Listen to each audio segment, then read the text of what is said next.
A lot of us probably remember Red Ribbon Week from school, right? Making that pledge to be drug-free. But in a world where our kids' lives are so digital, that whole conversation is changing. So today, we're going to look at how this classic campaign is actually more important than ever for helping our students build a really healthy digital life. And that brings us to the big question, doesn't it? What does prevention even look like when some of the biggest risks kids are facing might not be a substance, but a screen? So first up, let's talk about how Red Ribbon Week itself is getting a much-needed update. Look, the core message, it's timeless. But the world our kids are growing up in has changed a lot. It's not just about saying no anymore, it's about learning how to navigate this super complex digital universe. Okay, so just as a quick refresher, here are the basics. We've got Red Ribbon Week, sponsored by the National Family Partnership, happening from October 23rd to the 31st. And this year's theme, Life is a Puzzle, Solve It Drug-Free, is actually the perfect jumping-off point for a much, much bigger conversation. Because today, prevention has to include our digital lives. I mean, we're talking about everything from harmful content and cyberbullying to the addictive little tricks built right into the apps and games our kids use every single day. The risks might look different, but the goal, that's exactly the same, empowering kids to make healthy choices. All right, so let's get into the science of it all, the screen time connection. To really get why this is such a big deal, we've got to look at what's happening inside the brain. Because it turns out there's a really powerful biological link between our tech habits and how addiction works. And it all comes down to this one little chemical, dopamine. You can think of it as the brain's high-five chemical. It's this neurotransmitter that our brain releases whenever we do something that feels good, something rewarding. It's what makes us want to do that thing again.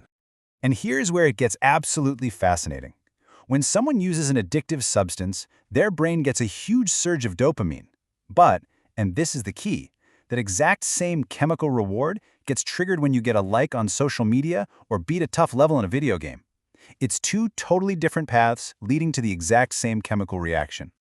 So here's the kicker. The brain doesn't really care where that dopamine rush comes from. It just knows it feels good and it wants more of it.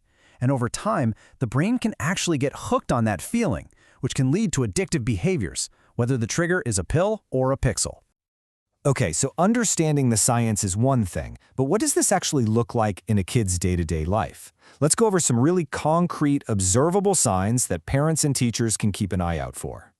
This checklist is a great tool, so ask yourself, are they preoccupied with it? Always thinking about social media or that game, even when they're not on it? Is homework getting pushed aside? Do they get super irritable or withdrawn if you take their device away? And this is a big one. Are they lying about how much time they're spending online or trying to hide it? These are all major red flags. All right, we've talked about the problem, we've talked about the warning signs. Now for the most important part. What do we do about it? And the great news is there are some really clear, actionable things we can all do to help build healthier digital habits. This four-step plan is a really solid roadmap. First, and this is a big one, it starts with us. We have to lead by example. Then, it's about setting clear limits and really encouraging breaks for real-world stuff. Getting outside, hanging with friends. It also means we have to actively monitor what they're doing, talk about things like data privacy, and probably most important of all, create a space where they feel safe coming to us to talk about anything. Now, of all the strategies and tools we have, there is one that stands head and shoulders above the rest. It's simple, it's totally free, and its impact is absolutely massive. And here it is. Get this. Research shows that kids whose parents talk to them regularly about the risks of drugs are 42% less likely to use them. 42%! I mean, that is a staggering difference. And it's all driven by one thing, conversation. So the takeaway here is crystal clear. This exact same idea applies to helping our kids navigate the digital world. Having open, honest, ongoing conversations about their online life, the good, the bad, all of it, is the single most powerful form of prevention we have, period. And we really need to start now.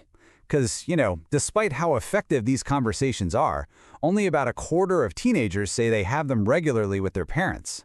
So the message couldn't be simpler or more critical. Start the conversation today. Which really just leaves us with one final thought. Look, it doesn't have to be some big, scary lecture. It can start with a simple question about a game they're into or a funny video they saw.